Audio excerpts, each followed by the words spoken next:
بسم اللہ الرحمن الرحیم۔ اردو کہانی لائف میں آپ کا خوش آمدید۔ بہترین کہانیاں ناولز دیکھنے کے لیے ہمارے چینل کو سبسکرائب کریں۔ نازو ہمارے چچا کے گھر کام کرتی تھی۔ وہ ایک سیدھی سادی لڑکی تھی۔ اس کا باپ چچا کی دکان پر ملازم تھا۔ چچا اس گھرانے کا بہت خیال رکھتے تھے۔ ایک روز اچانک نازو کے باپ کو سینے میں درد ہوا اور وہ دکان پر ہی اللہ کو پیارے ہو گئے۔ اس حادثے نے ہم سب کو افسردہ کر دیا۔ نازو کی عمر اس وقت 13 برس کی تھی جب وہ باپ کے سائے سے محروم ہوگی۔ اب اس کا ایک بیوہ ماں کے سوا کوئی نہ تھا۔ گھر بھی کرائے کا تھا، لہٰذا چچا نے ان دونوں ماں بیٹی کو اپنے گھر سامنے والے مکان میں شفٹ کر دیا۔ یہ مکان بھی چچا کا ہی تھا لیکن ادھورا بنا ہوا تھا، طویل عرصے سے خالی پڑا تھا۔ نزدیکی رہائش مل جانے کے بعد نازو کی ماں بیٹی کے ساتھ ہمارے گھروں میں کام کرنے آنے لگی۔ نازو کی ماں کو ہم چاچی نورا کہتے تھے۔ وہ بہت ہی شریف النفس اور خاموش طبع عورت تھی۔ فرما برداری ایسی جو کام بتانا کبھی نہ انکار کرنا، اسی لیے ہم سب کی پسندیدہ ہوتی تھی۔ نازو ایک خوبصورت اور نازک لڑکی تھی۔ اسے پڑھنے کا شوق تھا۔ اپنے والد کی وفات کے بعد جب وہ 6ٹھی جماعت میں تھی، اس کی پڑھائی کا سلسلہ ختم ہو گیا۔ نازو کو اس بات کا سخت ملال تھا۔ وہ اکثر مجھ سے کہا کرتی، کاش کوئی مجھے پھر سے اسکول میں داخل کروا دے تو عمر بھر یہ احسان نہ بھولوں۔ ایک دن میں نے چچی سے سفارش کی۔ انہوں نے چچا سے کہا کہ نازو کو اسکول میں داخل کروا دیں۔ وہ میرے چچا کی بیٹی نازش کے ساتھ جاتی اور چھٹی کے بعد کام کرنے آ پہنچتی۔ چچی اس کے ساتھ بہت شفقت سے پیش آتی تھیں۔ وہ تعلیم کا تمام خرچہ برداشت کرتی، اس کے علاوہ اس کی ماں کی مالی مدد بھی کر دیا کرتی۔ اسی باعث نورا ہمارے خاندان کی احسان مند تھی، کیونکہ ہم لوگوں نے کبھی انہیں یہ احساس نہیں دلایا کہ وہ غریب اور بے سہارا ہیں، بلکہ چچا چچی نے تو ان کو اپنے گھر کا فرد ہی جانا۔ میرے چچا نورا کو آپا کہتے اور بہن کا درجہ دیتے، جو وہ اپنی بہن کے لیے لاتے۔ عید بقر عید پر وہی چچی نورا کے لیے بھی لاتے۔ ان کو ویسے ہی تکریم کرتے جیسے بہنوں کی جاتی ہے۔ نازو کو بھی اپنی بیٹیوں کی مانند رکھا ہوا تھا، کیونکہ وہ میری چچی کا گھر کے کاموں میں ہاتھ بٹاتی تھی، جبکہ ان کی اپنی لڑکیاں گھریلو کام کاج کو ہاتھ نہ لگاتی تھیں۔ شروع میں میرے چچا زاد منیب نے نازو کی طرف دھیان نہ دیا۔ وہ اپنی پڑھائی میں مگن رہتا، لیکن جب نازو نے میٹرک کے بعد خوب رنگ روپ نکال لیا تو منیب کی نظریں اس پہ پڑنے لگیں۔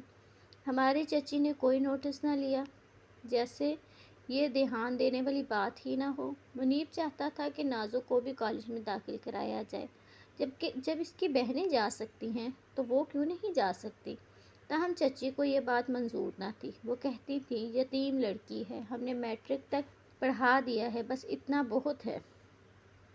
اگر یہ کالج جائے گی تو کام کاج میں میرا ہاتھ کون بٹائے گا؟ ہاں، اگر منیب اس کو پڑھا دے تو یہ پرائیویٹ طلباء کے طور پہ FA کا امتحان دے سکتی ہے۔ منیب تو یہ دل سے چاہتا تھا۔ ماں کی اجازت ملتے ہی وہ دن میں 1 گھنٹہ نازو کو پڑھانے لگا۔ نازو کی بھی خوابوں والی عمر تھی۔ قربت ملنے پر دونوں ایک دوسرے سے محبت کرنے لگے، مگر کسی پر ظاہر نہ کیا، اور گھر میں بھی کسی کو شک نہ ہوا کہ یہ دو نوجوان دل ایک دوسرے کے لیے دھڑکنے لگے ہیں۔ ایک روز نازش نے چھپ کے ان کی باتیں سن لی تو اماں کو آگاہ کر دیا۔ چچی نے نازو سے کچھ نہ کہا، لیکن اپنے بیٹے کی خوب سرزنش کی۔ اب تم نازو کو نہیں پڑھاؤ گے۔ پڑھائی کے بہانے تم ایک یتیم لڑکی کو سیدھے راہ سے بھٹکا رہے ہو، ایک بیوہ عورت کی عزت کو مٹی میں ملانا چاہتے ہو۔ کسی کو اپنے گھر پناہ دے کے پھر اس کے ساتھ ایسا کھیل رچانا شریفوں کو زیب نہیں دیتا۔ خبردار، اگر آئندہ تم نے اس لڑکی کے بارے میں غلط سوچا تو یہ لوگ گھر سے دربدر تو ہوں گے ہی، تمہیں تمہارے ابو معاف نہیں کریں گے۔ اس دھمکی سے منیب ڈر گیا اور اس نے نازو کو پڑھانا چھوڑ دیا۔ یہ سب ماں کو مطمئن کرنے کے لیے تھا، دل سے اب بھی اس کو چاہتا تھا۔ وہ نازو سے سچی محبت کرنے لگا۔ اس کا ارادہ دل لگی کا نہیں تھا، بلکہ اس کے ساتھ شادی کرنے کا تھا۔ منیب نے سوچا، پہلے تعلیم مکمل کر لوں، پھر والدین سے اپنی آرزو کا اظہار کروں گا کہ میں نازو کو شریک حیات کے روپ میں دیکھنا چاہتا ہوں۔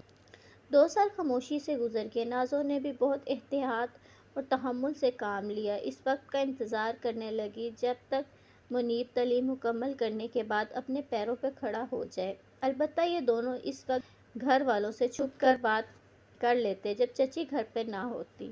ان کا یہ راز صرف میں جانتی تھی کہ نازو مجھے اپنا دوست اور غمگسار سمجھتی تھی اور وہ مجھ پہ اعتبار کرتی تھی۔ منیب کے بڑے بھائی نجیب کی شادی ہو گئی اور میں چچا جان کی بہو بن کے ان کے گھر آ گئی۔ اب چچی اکیلی نہ رہیں۔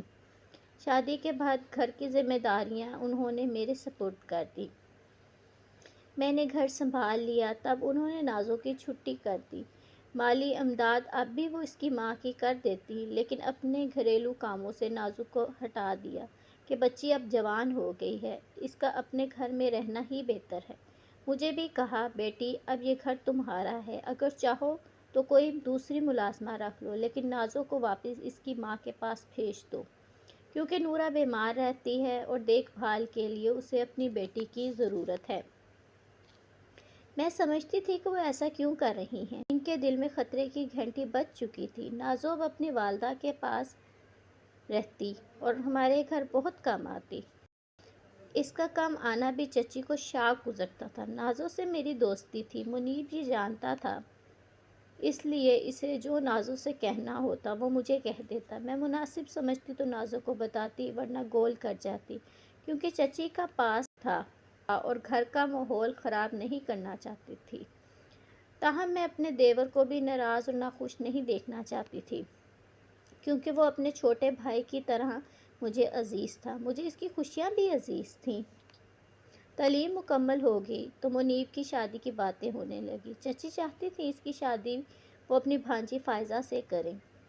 جب اس بات کی بھنک میرے دیور کے کانوں میں پڑی تو اس نے شور مچا دیا۔ ماں سے کہا، میں ہر فائزہ سے شادی نہیں کروں گا، بلکہ میں نازو سے کروں گا۔ بہتر ہے آپ اس کی والدہ سے رشتے کی بات کر لیں۔ جب چچی نے انکار کیا تو اس نے خودکشی کی دھمکی دے ڈالی۔ چچا بھی بیٹے کی اس فرمائش پہ بہت پریشان تھے۔ لاکھ وہ ان ماں بیٹی کی عزت کرتے، لیکن نازو کو بہو بنانا اپنی توہین خیال کرتے۔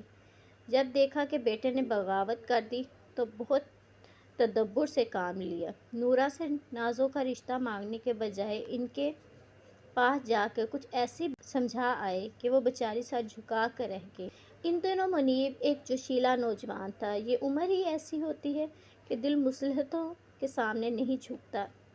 ایک دن انہوں نے منیب کو پاس بٹھایا اور کہا، بیٹے میری بات غور سے سنو، مجھے تمہاری خوشی عزیز ہے، لیکن ایک بات مان لو، جب تک تم انجینئر بن کے نہ دکھاؤ گے، نازو کی ماں تمہیں اپنی بیٹی کا رشتہ نہیں دے گی۔ اس کی بس یہی شرط ہے، اور تم نے ایف ایس سی کے بعد آگے پڑھنے کے بجائے شادی کی رٹ لگا دی ہے۔ اب اگر نازو کا رشتہ لینا ہے تو پڑھنا ہوگا اور اچھے نمبر لانے ہوں گے، تبھی انجینئرنگ میں داخلہ ملے گا۔ منیب نے کہا، میں ضرور نورا چچی کی اس شرط کو پورا کر کے دکھاؤں گا، وعدہ کرتا ہوں۔ اس نے سخت محنت کی اور اپنا وعدہ پورا کر کے دکھایا۔ اسے انجینئرنگ یونیورسٹی میں داخلہ مل گیا۔ جس دن وہ اسلام آباد جا رہا تھا، نازو وہی نہیں میں بھی رو رہی تھی، کیونکہ ہم دونوں کو یقین تھا شاید منیب کو وہ خوشی مل سکے جس کی خاطر دن رات کر کے وہ منزل کی طرف گامزن ہو رہا ہے۔ جب چھٹیوں میں گھر آتا تو میری معرفت اس سے نازو سے فون پر مختصر سی بات ہو جاتی۔ تب وہ ایک نیا ولولہ، ایک نئی امید اور جوش لے کے واپس لوٹ جاتا اور زیادہ لگن سے اپنا مستقبل بنانے کی محنت کرتا۔ یہ اس کی تعلیم کا آخری سال تھا جب اسے خط ملا کہ اچانک ایک حادثے میں نازو کا انتقال ہو گیا ہے۔ یہ صدمہ منیب کے لیے بہت سخت تھا، لیکن وہ کیا کر سکتا تھا، ایسا قدرت کی طرف سے تھا۔ یہ دکھ انسانوں نے نہیں دیا۔ چونکہ تعلیم کا آخری سال تھا، لہٰذا اب چچا خود اسلام آباد چلے گئے، اسے تسلی دینے کے لیے کہ یہاں رہ کے تعلیم مکمل کرو، اب پرچے دے کر ہی گھر آنا۔ کچھ تو میرے خاوند اور کچھ چچا اور منیب کے دوستوں نے سہارا دیا، ہمت باندھی تو وہ بڑی مشکل سے تعلیم کا یہ آخری سیشن مکمل کر پایا۔ اس کے بعد اپنے شہر میں اس کا دل نہ لگا۔ چچا نے کوشش کر کے اس کو بیرون ملک بھجوا دیا۔ چچا وہاں بھی نازو کا دکھ گھن کی طرح کھاتا رہا، مگر اب ہمت کیے بنا چارہ نہ تھا۔ منیب نے اعلیٰ تعلیم کے لیے مزید محنت کی اور پھر کینیڈا میں ایک اچھی نوکری حاصل کر لی اور وہیں کا ہو کر رہ گیا۔ کچھ عرصے کی تنہائی کے بعد ایک اچھی لڑکی ملی تو اپنے دل کے گھاؤ پہ مرہم رکھتے ہوئے اس نے اس لڑکی سے شادی کر لی۔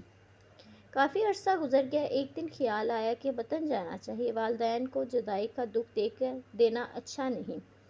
یہ سوچ آتے ہی منیب نے رخت سفر باندھا اور گھر آ گیا۔ اسے دیکھ کے سب خوش ہو گئے، وہ بھی بہت اتفاق سے ملا۔ واپس کے دن آئے تو شاپنگ کی غرض سے ایک روز صدر جانا ہوا۔ ایک دکان میں اسے نازو دکھائی دی، وہ ششدر رہ گیا۔ منیب کو اپنی آنکھوں پر یقین نہ آیا، جیسے کوئی بیتا لمحہ خواب بن کے آ گیا ہو۔ جاگتی آنکھوں کا خواب، وہ سوکھ کر کانٹا ہو رہی تھی۔ پہلی نظر میں کوئی اسے پہچان نہیں سکتا تھا، لیکن اس نے پہچان لیا تھا۔ مگر یہ کیسے نازو ہو سکتی ہے جبکہ وہ تو مر چکی ہے؟ اس نے آگے بڑھ کر سوال کیا، کیا تم نازو ہو؟ ہاں میں نازو ہوں، مگر تم تو مر چکی تھی۔ میرے والدین اور تمہاری ماں نے یہی بتایا تھا۔ انہوں نے جھوٹ کہا تھا، صرف مجھے اور تمہیں جدا کرنے کے لیے۔ تمہارے والدین نہیں چاہتے تھے کہ وہ مجھے بہو بنائیں، اور والدہ ان کے احسانوں کے بوجھ تلے دبی ہوئی تھی۔ وہ ان کے حکم کے آگے سر نہ اٹھا سکتی تھیں۔ انہوں نے ہاتھ جوڑ کے میری ماں سے منت سماجت کی تھی کہ وہ ایسا کہیں گی۔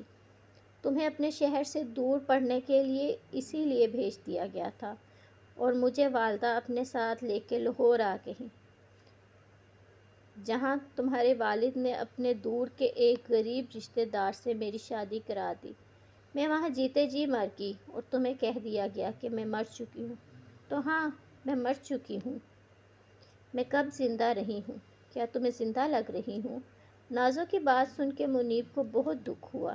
گھر آ کے اس نے کسی سے کلام نہیں کیا، صرف مجھے اپنے دل کا دکھ بتا کر کینیڈا لوٹ گیا اور پھر کبھی واپس نہیں آیا، کیونکہ اس کے اپنوں نے جن پر وہ اعتماد و اعتبار کرتا تھا اس کے اعتبار کا شیشہ چکنا چور کر دیا۔ جس روز بازار میں اسے نازو ملی تھی وہ واقعی زندہ نہیں مردہ نظر آ رہی تھی، اور اسے ملنے کے بعد منیب کے دل میں بھی اپنوں کی محبت نے دم توڑ دیا۔ اے کاش وہ